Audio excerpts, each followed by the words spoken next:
పొద్దున ఆపారు, మళ్ళీ సాయంత్రం కూడా ఆపారు.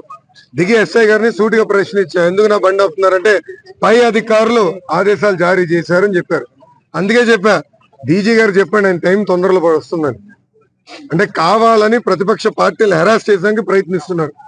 ముఖ్యమంత్రి గారి బండి చెక్ చేయాల, ఇక్కడున్న వైకాపా ఎమ్మెల్సీ బండి చెక్ చేయాల, ఎమ్మెల్యే బండి చెక్ చేయాల, తెలుగుదేశం పార్టీ జనసేన పార్టీ అభ్యర్థిగా నేనున్నా నా బండి చెక్ చేస్తారు, జనసేన ఇన్ఛార్జ్ ఉన్న శ్రీనన్న బండి చెక్ చేస్తారు.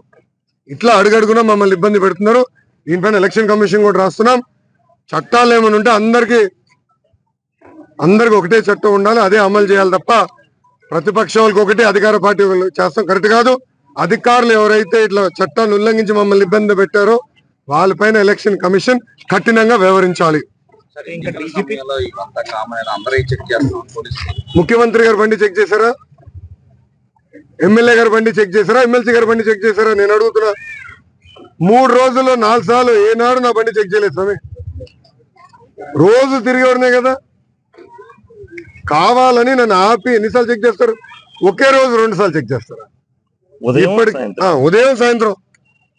పొద్దున అన్నగారిని నాతో చెక్ చేశారు, సాయంత్రం మళ్ళీ ఆయన బండి సెపరేట్ గా చెక్ చేశారు. అండ్ ఎస్ఐ గారు ఎటు చెప్తారండి, పై అధికారులు అంట స్పెసిఫిక్ గా నా బండి చెక్ చేయమని ఆదేశాలు ఇచ్చారంటే ఎటు చెప్తున్నారు? కానీ దానికి సమాధానం చెప్పానండి వాళ్ళు.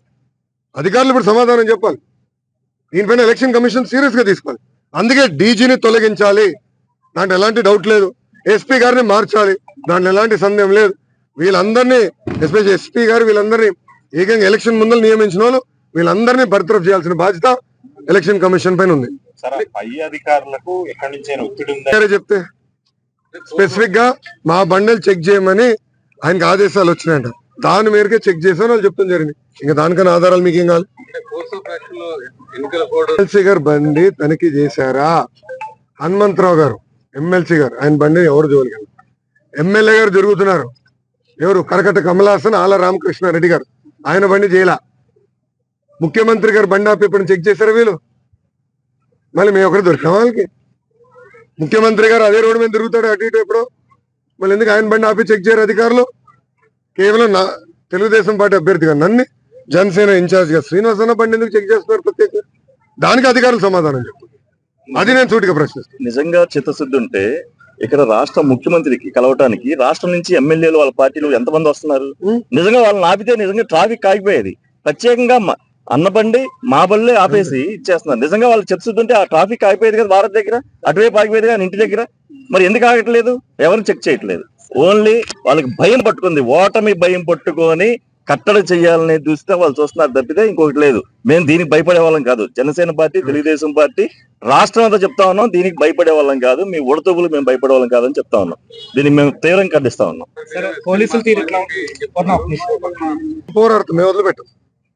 డీజీ గారిని మార్చే వరకు మేము వదిలిపెట్టాం. 100% DG must go, SP must go, దాంట్లో ఎలాంటి సందేహం లేదు. దానిపైన మేము పోరాడుతాం. సమావేశం జరిగింది ఎలక్షన్ కమిషన్ దగ్గర, మేము పర్మిషన్ తీసుకుని పెట్టిన సభ అది, close door meeting. Election commission ఉన్నత అధికారులు వచ్చి విజువల్స్ కూడా తీసుకుని వెళ్ళారు. వాళ్ళు వచ్చారు, విజువల్స్ కూడా తీసుకుని వెళ్ళారు. కానీ అక్కడ ఇంటెలిజెన్స్ ఆఫీసర్ వస్తారు, అతనికి ఏం పని అండి? పొలిటికల్ ఇంటెలిజెన్స్ ఆఫీసర్కి ఏం పని? అందుకే సిఐఎస్ఎల్ చీఫ్ కూడా పోవాలి, ఇంటెలిజెన్స్ చీఫ్ కూడా బర్తరఫ్ చేయాలి. దీనిపైన గట్టిగా తీసుకుంటాం, సీరియస్ గా తీసుకుంటాం. మేము ఈ ఇష్యూని వదిలిపెట్టదలుచుకున్నాం. నేను అసలు నార్మల్ ఫోన్ ఎవరికైనా కొడితే బీపీలో వస్తున్నాయి, దానికే డౌట్ ఉంది. ట్యాపింగ్ వీళ్ళు చేస్తున్నారు. తెలంగాణలో కూడా జరిగింది అనేది ఈరోజు బయటకు వచ్చింది కదా, అలానే ఇక్కడ కూడా చేస్తున్నారు, దాంట్లో ఎలాంటి సందేహం లేదు. కానీ ట్యాప్ చేసినా మేము చేసే తప్పులేం లేవు కదా, ఏముంటుంది దానికి? మేము ఏ అభ్యర్థిని పెట్టబోతున్నాం ఇవే ఉంటే తప్ప వాళ్ళలాగా మా దగ్గర దొంగ సొమ్ము లేదు, దొంగ పేపర్ లేదు, దొంగ ఛానల్ లేదు కదా, ఎందుకు భయపడాలి మేము? కానీ వాస్తవాలు ప్రజల ముందర మేము పెడతాం. ఎస్, రాష్ట్ర వ్యాప్తంగా కూడా జరుగుతుంది. నేను మా అభ్యర్థులు కూడా, జనసేన పార్టీ అభ్యర్థులు, తెలుగుదేశం పార్టీ అభ్యర్థులు కూడా మీటింగ్ లో చెప్తాం జరిగింది, మా దృష్టికి వచ్చి. కానీ మొదటిసారి హెరాస్మెంట్ నేను చూసా. అరే 3 రోజులు 4 సార్లు ఎవరిని చెక్ చేస్తారా? ఎమ్మెల్యే గారు బండి ఆపరు, ఎమ్మెల్సీ గారు బండి ఆపరు, ముఖ్యమంత్రి గారు బండి ఆపరు, మంత్రులు బండ్లు ఆపరు. వాళ్ళేమో ఇటువంటి తిరుగుతారు, నా ఒక్క బండి ఆపుతున్నారు. నేను ఎక్కడ ఈ రోజు కూడా చెక్కింగ్ అయ్యే వరకు నేను ఎలాంటి ఇష్యూ చేయలా. చెక్కింగ్ అయిన తర్వాత దిగి మటుకు గట్టిగా ప్రశ్నించారు, గట్టిగా దెబ్బలాడ. ఎందుకంటే చెకింగ్ చేసే ముందర నేను దెబ్బలాడితే ఇలా ఆపుతున్నారని నాకు చెప్తారు. అందుకే మీరు మొత్తం చెకింగ్ చేయండి. అయిపోయిన తర్వాత నేను దిగి అడిగా, ఎందుకు మీరు నా బండి ఆపారు? నేను ఎక్కడ ఆపాను? పొద్దున ఆపారు కదా, అది వేరే అధికారి. మళ్ళీ ఈయన ఎందుకు వచ్చాడంటే గాడిదలు కదా వచ్చాడు ఆయన. ఎట్లా వెళ్ళి ఇటు తయారు చేసి నేను వదిలిపెట్టాను. ఆ ఎస్ఐ గారిని కూడా నేను ఫర్మ్ గా యాక్షన్ తీసుకోవాలి election commission.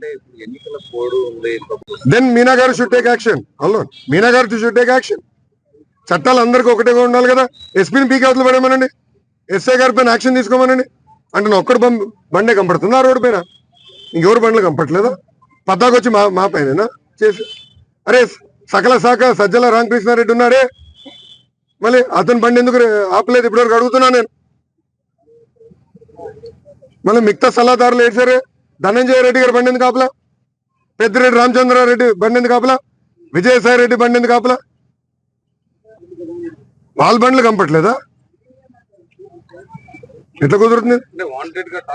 100% police department wanted గా టార్గెట్ చేసి మమ్మల్ని ఇబ్బంది పెట్టాలి, హ్యూమిలేట్ చేయాలనేది వాళ్ళ ఆలోచనలో ఉన్నారు. అందుకే నేను మూడు సార్లు నేను ఆపితే నేను ఎప్పుడు పట్టించు ఫోన్లే డ్యూటీ అనుకున్నాను. అరే ఒకే రోజు 2 సార్లు ఆపి అంత కామన్ సెన్స్ కూడా ఉండదా డిపార్ట్మెంట్ కి? ఒకే రోజు 2 సార్లు ఆపుతారా? ఎట్లా కుదురుతుంది? అందుకే నేను సీరియస్ చెకింగ్ చేసిన తర్వాత నేను అడిగా, గట్టిగా నిలదీశాను. గట్టిగా అడిగితే మా పైన అధికారులు చెప్పారు మీ బండ్లు చెక్ చేయమని మాకు ఆదేశాలు వచ్చినాయని ఆయన చెప్పారు. అదే పరిస్థితి. చంపుతున్నారు ఏకంగా. ఇంకో పక్కన మీరు చూస్తే అమర్నాథ్ గౌడ్ లాంటి వాళ్ళు పేపర్ అతను చదువుకున్న పుస్తకాల నుంచి పేపర్లు చెప్పి నోట్లో కుక్కేసి కాలు చేతులు కట్టేసి పెట్రోల్ పోసి తగలబెట్టారు. ఆ కుటుంబాలు ఆదుకునే నాదుడే కనపడదు. మైనార్టీ సోదరులు పెద్ద ఎత్తున ఆత్మహత్య చేసుకునే పరిస్థితి కనపడుతుంది ఆంధ్ర రాష్ట్రంలో. దీని అన్నిటి కారణం సైకో జగన్. జగన్ పోతేనే ప్రజలకు మళ్ళీ మనక్షాంతి ఏంటి చాలా ఇబ్బందులు ఎదుర్కోబోతున్నారు. అందుకే నేను ప్రజల్లో చైతన్యం తీసుకొస్తాం. ఈ ఇష్యూని మేము ప్రజలకు బలంగా తీసుకెళ్తాం.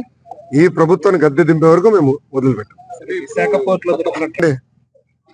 అధికారంలోని వైకాపా పార్టీ వాళ్ళ ఆరోపణలు చేస్తాం కదా, ఆధారాలు బయట పెట్టాలా. అరే బ్రెజిల్లో ఆయన ఎవడో రాష్ట్రపతి అవుతే ఈయన పెద్ద ట్వీట్లు, వైవి సుబ్బారెడ్డి గారు ఏకంగా అక్కడికి వెళ్ళారు, అనేక ఫోటోలు బయటకు వచ్చినాయి. అండ్ ఈ రోజు మంగళగిరి నియోజకవర్గం మొత్తం గంజాయి డెన్ గా మారింది. ముఖ్యమంత్రి గారి ఇంటి పక్కన ఎన్టీఆర్ కట్ట పైన మహిళలు, నేను కార్యక్రమం రచ్చబండ పెట్టుకుంటే మహిళలు వచ్చి అన్న మాకు డ్రగ్స్ కి మా పిల్లలు బానిసలు అవుతున్నారు, మీరు కాపాడండి అని అడిగారు. ముఖ్యమంత్రి గారికి 100 మీటర్ల దూరది. ముఖ్యమంత్రి గారి ఇంటి దగ్గర డ్రగ్స్ మాయల్లో పిల్లలు ఒక మహిళ పైన గ్యాంగ్ రేప్ చేశారు. ఇప్పటికీ కేసు సరిగా పెట్టలేదు, నిందితుడిని జైలుకి పంపించలేదు. దీని అన్నిటికి కారణం ఒక వ్యక్తి ఉన్నారు, అతని పేరు అనంత బాబు. మీడియా మిత్రులు రాసుకోవాలి, అనంత బాబు ఎమ్మెల్సీ. దీని అన్నిటికీ ఈ డ్రగ్ కింగ్. ఇది నేను ఎందుకు చెప్తున్నానంటే ట్రైబల్ ఏరియాలో మొత్తం పంట వేసేది వాళ్ళ మనుషులే, పోలీసు వాళ్ళు కూడా రాకుండా అడ్డు తిరిగేది వాళ్ళ మనుషులే. లాక్డౌన్ లో ఏకంగా డ్రగ్స్ మొత్తం ప్యాకేజ్ చేసి ఊరు వీధి తీసుకెళ్ళింది వైకాపా నాయకులే. అనంతబాబు గంజాయి మత్తులో దళిత డ్రైవర్ సుబ్రహ్మణ్యని అతి కిరాతకంగా కొట్టి చంపేసి శవాన్ని డోర్ డెలివరీ చేశారు. జగన్ ఏం కానుక ఇచ్చాడు తెలుసా? ఎమ్మెల్సీ ఇచ్చాడు. అతని పక్కనే కూర్చోబెట్టుకుంటాడు. పబ్లిక్ మీటింగ్ లో ప్రజల డబ్బులతో పెట్టి పబ్లిక్ మీటింగ్ లో ముఖ్యమంత్రి పక్కన అనంతబాబు కూర్చుంటాడు. ఏకంగా నియోజకవర్గ రివ్యూ జరిగితే ముఖ్యమంత్రి గారి ఇంటి లోపలనే అదే రూమ్ లో కూర్చుంటాడు ఈ అనంతబాబు. నిజంగానే దళితుల పైన అంత ప్రేమ గౌరవం ఉంటే అసలు అలాంటి వ్యక్తిని కడ్రారులో కొట్టి ఊరేగింపు చేపించాలి జగన్. అలాంటి వ్యక్తిని పక్కన కూర్చోబెట్టించుకుంటాడు. 2 నెలల ఓపిక పట్టండి. నేను ఇప్పటికీ హామీ ఇచ్చా, మన ప్రభుత్వం వచ్చిన మొదటి 100 రోజుల్లో గంజాయికి చెక్ పెడతాను, ఫుల్ స్టాప్ పెట్టి బాధ్యత మేము తీసుకుంటాం. వైకాపా నాయకులే ఉన్నారు స్వామి. ఏమో మా కరకట్ట కమలాసన్ కూడా ఆయన డబ్బులు అందుతున్నాయేమో అంటే మీకు తెలియదు. ఇక్కడ ఎమ్మెల్యే ఆల రామకృష్ణారెడ్డి గారికి కరకట్ట కమలాసనం పేరు పెట్టిన పాప ఆయన కూడా డబ్బులు వస్తున్నాయేమో, ఆయన కూడా దీని సమాధానం చెప్పాలా. మహిళలు ఈరోజు పెద్ద ఎత్తున బయటకు వచ్చి డ్రగ్స్ మీరు అరికట్టనని నన్ను అడుగుతున్నారు. ఎమ్మెల్యే గారు మరి ఏం చేస్తున్నారండి? ఏం పీకాడు ఎమ్మెల్యే 5 సంవత్సరాలు? ఈరోజు గంజాయి డెన్ గా మారిపోయింది మంగళగిరి. ముఖ్యమంత్రి గారు ఇంటి పక్కనే గంజాయి అమ్ముతున్నారు. ముఖ్యమంత్రి గారిని అడుగుతున్నా, మీ కూతురుని ఇట్లానే గంజాయికి బానిసలు చేస్తే మీరు ఒప్పుకుంటారా? నేను చూశాను చంద్రగిరి నియోజకవర్గంలో ఒక తల్లి, ఆమెకి 3 కూతురులు ఉన్నారు.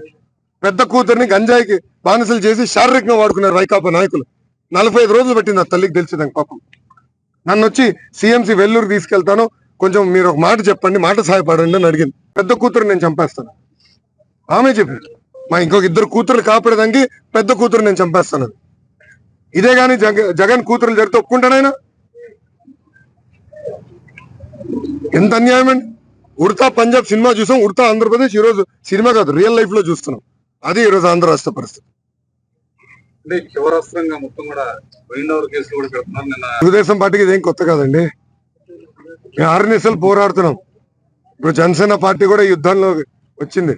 ఇద్దరం కలిసికట్టుగా ఈ వైకాపా నాయకుల్ని, ఏ అధికారులు అయితే చట్టాన్ని ఉల్లంఘించి మమ్మల్ని ఇబ్బంది పెట్టారో వాళ్ళందరి పేర్లు మేము రాసుకుంటాం ఎర్రబుక్లు. ఏం కంగారు కూడా. రేపు వచ్చిన జ్యుడిషియల్ ఎంక్వైరీ చేస్తాం, వాళ్ళ సర్వీస్ నుంచి డిస్మిస్ చేసి జైలుకి కూడా పంపించే బాధ్యత నేను తీసుకుంటాను. దాంట్లో ఎలాంటి డౌట్ లేదు. సరే, ఇప్పుడు ఈరోజు మందకృష్ణ మాదిక్ కూడా మీ కూటమి సపోర్ట్ అన్నారు. అవును. అందరూ ఆంధ్ర రాష్ట్రాన్ని కాపాడడానికి వైకాపా పార్టీ తప్ప అందరూ వచ్చి మాకు మద్దతు తెలిపారు, సపోర్ట్ చేస్తున్నారు. ప్రతిపక్ష ఒక్క ఓటు కూడా పక్కదారి వెళ్ళకూడదు అన్న లక్ష్యంతో ఈరోజు అందరం కలిసికట్టుగా పోరాడుతున్నాం. మా లక్ష్యం ఒకటే, ఆంధ్ర రాష్ట్రంలో జగన్ ఉండకూడదు, ఆయన పరిపాలన ఉండకూడదు. ఆ లక్ష్యంగా మేము పనిచేస్తాం.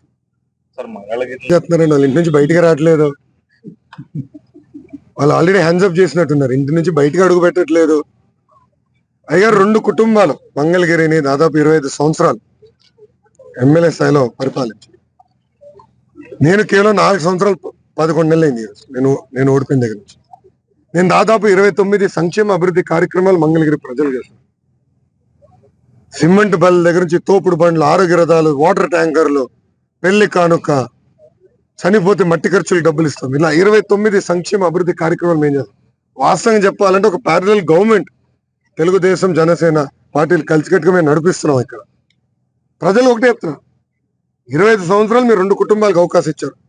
వాళ్ళు నేను చేసినట్లు 10% వాళ్ళు చేశారని గుండెపైన చేపెట్టుకుని ఆలోచించమంటారు. ఓడిపోయిన రోజు బాధ కలిగింది, కానీ అదే రోజు నాకు కసి కూడా పెరిగింది. పట్టుదల కసితో ప్రజల కోసం పనిచేస్తాను. ఈ రోజు తిరుగుతున్నా, చిత్తశుద్ధి ఉంది కనుక తిరుగుతున్నా, నాకు భయం లేదు కనుక నేను తిరుగుతున్నా. నేను చేసిన మంచి పనులు ప్రజలు చెప్పుకోగలుగుతున్నా కనుక నేను తిరుగుతున్నా. వాళ్ళు గత 25 సంవత్సరాలుగా మంగళగిరి నియోజకవర్గానికి ఏం చేయలేదు కనుకనే వాళ్ళ ఇంటికి గడప దాటి బయట కూడా వచ్చే పరిస్థితి లేకుండా పోయింది. థ్యాంక్ యూనా. జై తెలుగుదేశం. నమస్కారం.